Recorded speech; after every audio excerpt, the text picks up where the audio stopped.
Ty jsou kratší, ale udržují tu aktivní záď. To, že posouvá dopředu, aktivně od té záď, nutí ho to podsazovat. Podsazovat a zkrátit se, protože se nemůže roztáhnout na to malý pruh, takže on se musí víc rychle do toho posadit a bude vlastně přímo a střední kusle. Pojď, tak. Naklop si oblast nezdržíte.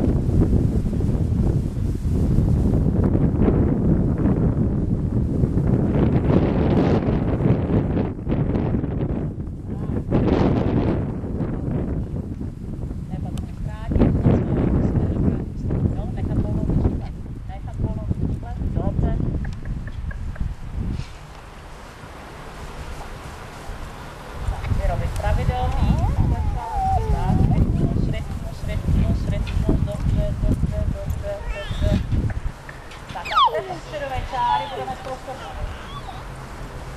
Tak, se nám trošku zastěra, bohužel jdeme. Tak, fajn, on se postupně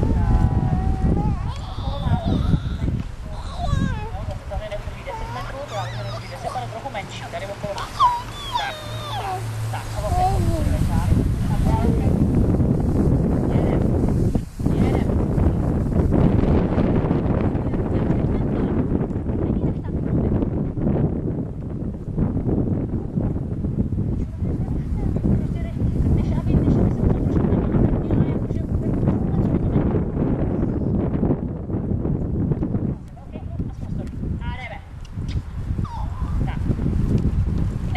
Nejdřív dokončí ten malý kruh, jo, popojit na velký a pak trošku prostočit. Tady je takhle pozdější ples, protože vlastně ještě nebyl dostatečně rovnázen na tom velkým kruhu, proto ho to vyneslo ven, jo. Takže dokončit malý kruh,